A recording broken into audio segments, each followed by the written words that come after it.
হবে সেটা হচ্ছে করিডোরটা দেওয়া হচ্ছে কাদের জন্য। অনেকে বলছে করিডোর দেওয়া হচ্ছে রোহিঙ্গাদের জন্য, কিন্তু আসলে রোহিঙ্গারা তো রাখাইনে খুব বেশি নাই। তাদের উপর গণহত্যা চালানো হচ্ছে। গণহত্যা কে চালাচ্ছে? গণহত্যা চালাচ্ছে এই মুহূর্তে চালাচ্ছে আরাকান আর্মি। একসময় মিয়ানমারের জান্তা সরকার গণহত্যা চালিয়েছে। এখন যে চলমান গণহত্যা রোহিঙ্গাদের উপর, সেটা হচ্ছে আপনার আরাকান আর্মি চালাচ্ছে। সো করিডোর দিলে যারা সুবিধা প্রাপ্ত হবে সেটা হচ্ছে আরাকান আর্মি। এখন একটা গণহত্যাকারীকে তো আমরা কোনো সুবিধা দিতে পারি না, আমরা সুবিধা দিতে পারি না।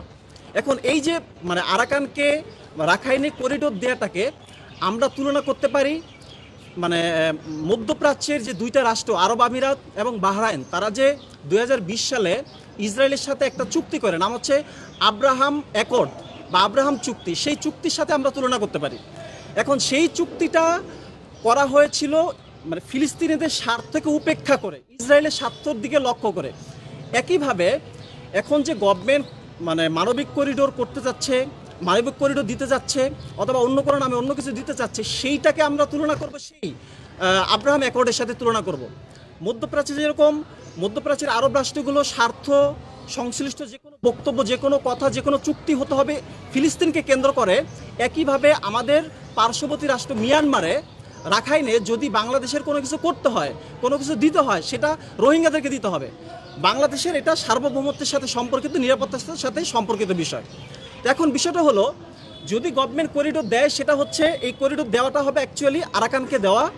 এবং এই করিডোরটা একইভাবে আমরা যেটা বললাম যে আব্রাহাম অ্যাকর্ডের মতো, যেটা বাহরাইন এবং আরব আমিরাত ইসরায়েল রাষ্ট্রের সাথে করেছে, সেরকম একটা মোনাফিকি একটা হবে রোহিঙ্গাদের সাথে আমাদের। এখন দেখেন, বাংলাদেশের মানুষ ফিলিস্তিনের জন্য মার্চ ফর ফিলিস্তিন করেছে, অনেক কিছু করেছে, আমরা এটা ওয়েলকাম জানাই। কিন্তু মার্চ ফর রোহিঙ্গা এটা কিন্তু কেউ করে না, এটা কিন্তু কেউ করছে না। ফিলিস্তিনের মুসলমানরাও মুসলমান, রাখাইনের রোহিঙ্গা মুসলমানরা তো মুসলমান, একই কিন্তু বিষয়। এখন ফিলিস্তিনরা ওইখানে আছে, বছরের পর বছর যাবৎ নিপীড়নের শিকার হচ্ছে, হত্যার শিকার হচ্ছে, কিন্তু এখানে কিন্তু রোহিঙ্গাদের অলরেডি মেরে গণহত্যা চালিয়ে বের করে দিছে, তারা বাংলাদেশে অবস্থান করছে। এখন বাংলাদেশ একটা ভালনারেবল পজিশনে আছে রোহিঙ্গাদের গ্রহণ করার মাধ্যমে। এখন এটা সমাধান তো বাংলাদেশকেই করতে হবে, এবং আমরা যে সমাধানের কথা বলবো সেটা হচ্ছে বাংলাদেশ রোহিঙ্গা সমস্যার সমাধান করবে দুইটা জিনিস মাথায় রেখে। একটা হচ্ছে এখানে রোহিঙ্গা স্বার্থ দেখতে হবে, বাংলাদেশের স্বার্থ দেখতে হবে, ভিন্ন কোনো রাষ্ট্রের স্বার্থ বা সংস্থার স্বার্থ দেখলে চলবে না। 2 নম্বর বিষয় হচ্ছে এই রোহিঙ্গা সমস্যা সমাধান করতে গিয়ে এমন কোনো রাষ্ট্র, প্রতিষ্ঠান অথবা সংস্থাকে যুক্ত করা যাবে না যারা কোনো এক সময় বাংলাদেশের নিরাপত্তার জন্য হুমকি হয়ে দাঁড়াতে পারে। এই দুইটা জিনিস বাংলাদেশের অন্তর্বর্তী সরকারকে অবশ্যই মনে রাখতে হবে। 3 নম্বর বিষয় হচ্ছে মানে বাংলাদেশের সীমান্তবর্তী অঞ্চলে আরেকটা রাষ্ট্রকে করিডোর দিবে বা প্যাসেজ দিবে, যেটাই হোক না কেন, এটা দিতে হলে ইন্টারিম গভর্নমেন্টকে রাজনৈতিক দলগুলোর সাথে বসতে হবে, আমাদের সাথে বসতে হবে, পাশাপাশি সার্বভৌমত্ব নিয়ে যারা কাজ করে তাদের প্রত্যেকের সাথে বসতে হবে, বসে কথা বলতে হবে, নেগেটিভ পজিটিভ পুরো বিষয়গুলো আলোচনা করতে হবে, করে খোলাসা করতে হবে যে বাংলাদেশের স্বার্থ কী, রোহিঙ্গাদের স্বার্থ কী। আমি আবারও বলি, আমরা এই দুইটা স্বার্থ দেখতে হবে, বাংলাদেশের স্বার্থ, রোহিঙ্গাদের স্বার্থ। এখানে কোনো বিদেশিদের স্বার্থ দেখা যাবে না। তো আলোচনার প্রেক্ষিতে সিদ্ধান্ত নেওয়া হবে যে আসলে আমরা করিডোর দিব কি দিব না, এটা আলোচনা ছাড়া করা যাবে না। আমরা অন্তর্বর্তী সরকারকে বলবো যে রাজনৈতিক দল এবং অরাজনৈতিক কর্তৃপক্ষ যারা আছে দেশে, ইস্টার্ন সভরেন্টি সহ, এদের সাথে আলোচনা করে এরপর আপনাকে সিদ্ধান্ত নিতে হবে। এর বাইরে আপনি সিদ্ধান্ত দিতে পারেন না, এটা দেওয়াটা ঠিক হবে না, আত্মঘাতী হতে পারে। 2 নম্বর যে আমাদের পয়েন্ট, 2 নম্বর ইস্যু, সেটা হচ্ছে যে ডিপি ওয়ার্ল্ডের সাথে সরকার যে মানে একটা চুক্তি বা সমঝোতা করতে যাচ্ছে আমাদের চট্টগ্রাম পোর্ট দেওয়ার ব্যাপারে, তাদের হাতে পরিচালনার ভার। আমাদের এখানে আপত্তি আছে। আপত্তিগুলো কি কি? যেমন এই ডিপি ওয়ার্ল্ড একটা আরব আমিরাত ভিত্তিক একটা প্রতিষ্ঠান, বিশ্বব্যাপী যারা বিস্তৃত, এটাতে আমাদের কোনো প্রবলেম নেই। প্রবলেম হচ্ছে ডিপি ওয়ার্ল্ডের সাথে ইসরায়েলের সাথে একাধিক চুক্তি আছে, সমঝোতা আছে। আপনি ডিপি ওয়ার্ল্ডের ওয়েবসাইটের মধ্যে পাবেন, ডিপি ওয়ার্ল্ডের সাথে ইসরায়েলের অনেকগুলো চুক্তি আছে, একই সাথে আপনার সমঝোতা আছে। একইভাবে আমেরিকার সাথেও অনেক চুক্তি আছে, সমঝোতা আছে। সো এখানে ডিপি ওয়ার্ল্ডকে আমি আমার বন্দরটা দিয়ে দিলাম, এবং আমার বন্দরের নিরাপত্তা কি, এখানে সার্বভৌমত্ব ইস্যু আছে, এই জিনিসগুলো আমি বিচার বিশ্লেষণ করলাম না, তাহলে তো আমার দেশের সার্বভৌমত্ব নিরাপত্তা ঝুঁকির মধ্যে পড়ে যাবে। এইটা গভর্নমেন্ট দিতে পারে না।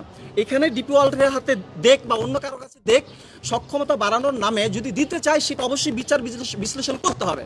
2 নম্বর বিষয় হচ্ছে ডিপি ওয়ার্ল্ডের সাথে সরকার কিভাবে দিচ্ছে আমাদের পোর্টটাকে, চট্টগ্রাম পোর্টটাকে ডিপি ওয়ার্ল্ডের কাছে এই পরিচালনার ভার কিভাবে দিচ্ছে, কিসের ভিত্তিতে, কি কি চুক্তি বা সমঝোতা হচ্ছে, এটা স্পষ্ট করতে হবে, খোলাসা করতে হবে, ওপেন করতে হবে।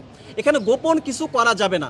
আমরা দেখেছি স্বৈরাচার আওয়ামী লীগের আমলে ভারতের সাথে অনেক চুক্তি হতো, সমঝোতা হতো, সেটা প্রকাশ করা হতো না, অথচ প্রত্যেকটা চুক্তি বা সংসদে এটা নিয়ে আলোচনা হওয়ার কথা ছিল, বিতর্ক হওয়ার কথা ছিল, এরপরে সিদ্ধান্ত নেওয়ার কথা ছিল। কিন্তু আমরা দেখতাম ভারতীয় যারা আছে ওরা বাংলাদেশে আসতো এবং বাংলাদেশের ভারতে যেত, গিয়ে তারা একটা সমঝোতাগত চুক্তিগত প্রকাশ করা হতো না। আমরা আজও সেটা জানি না।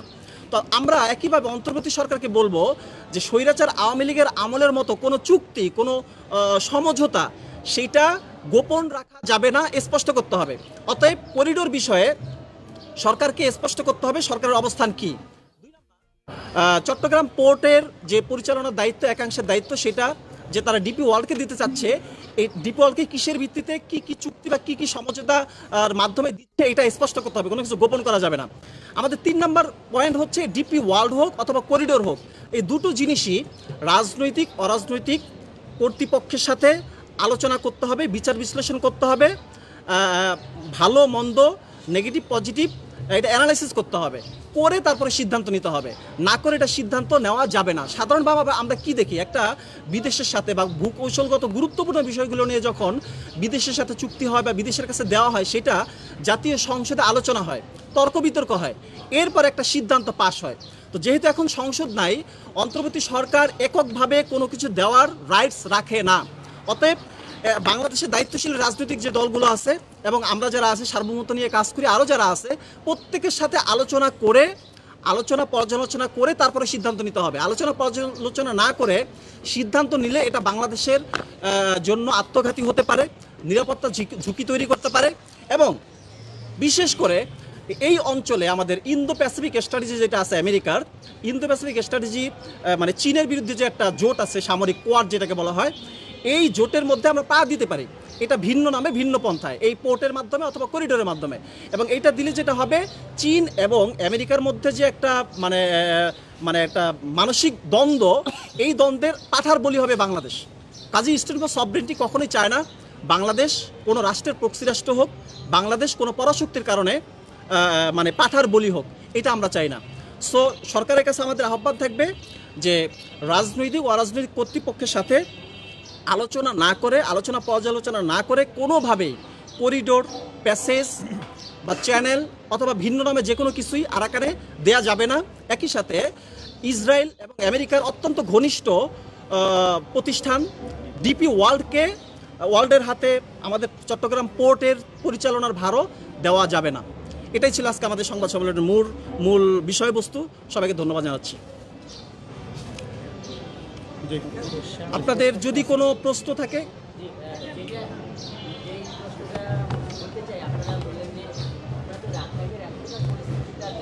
জি,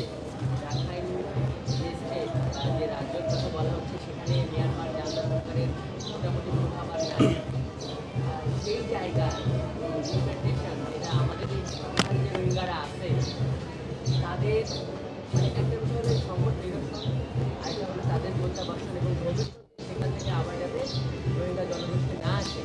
আরেকটা বিষয় হলো একটা ক্রাইসিস যখন হয়, আপনার নেইবার যারা, সেটা হয়তো আপনার একটা দায়িত্ব থাকে যে না ঠিক আছে, আপনি সেখানে গিয়ে একটা মাধ্যমিক ভূমিকা বা একটা নেতার ভূমিকা নিয়ে সেটা রিজলভ করবেন। সেই জায়গায় মানে আসলে কি চান, আপনারা কি এই সংকটের সমাধান চান না? আচ্ছা, ধন্যবাদ। আমরা আসলে এটার আমাদের প্রেস রিলিজের মধ্যে লিখেছি যে আসলে আমরা তো অবশ্যই রোহিঙ্গা সমস্যার সমাধান চাই, কিন্তু আমরা বলছি যে দুইভাবে এটার সমস্যার সমাধান করতে হবে। একটা হচ্ছে বাংলাদেশের স্বার্থ এবং রোহিঙ্গার স্বার্থ দেখতে হবে, আরাকান আর্মির স্বার্থ অথবা বিদেশি কোনো রাষ্ট্রের স্বার্থ দেখলে হবে না। 2 নম্বর, এখানে এমন কোনো রাষ্ট্র কিংবা প্রতিষ্ঠানকে যুক্ত করা যাবে না রোহিঙ্গা সমস্যা সমাধানের মধ্যে, যারা পরবর্তীতে বাংলাদেশের নিরাপত্তার জন্য সার্বভৌমত্বের জন্য ঝুঁকি